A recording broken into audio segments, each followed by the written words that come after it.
どうもおはようございます。おはようございます。イントゥザストームのレビューで来させてもらったっていや、ことで。来させてもらいましたよ。でもあれこれ、前台風経験させられたとこじゃない？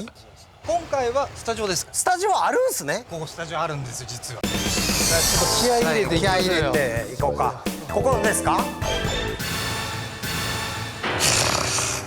ふざけんじゃないよ。またあるやんこの巨大扇風機。体感型レビュー。体感型レビュー。デニスの暴風体感型レビューに挑戦。どうもデニスです。この映画一言で言うと体感型アトラクション映画なんですよ。いるような臨場感を味わうことができるんですよ。もうこの映画こそ映画館で見るべき映画。ジェットコースターを経験するみたいな感じだ。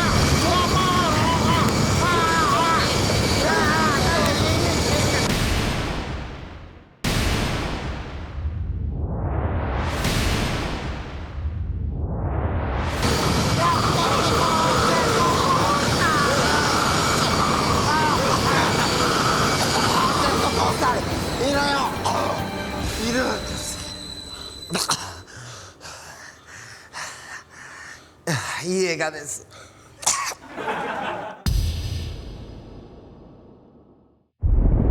I study storms all my life, and this one is bigger than any storm that has ever been. We gotta get out of here. Let's go.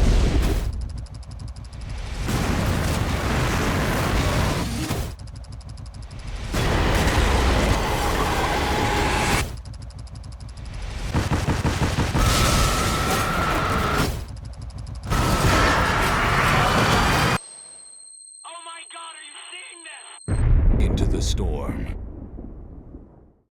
この夏みんなでイントゥ体験。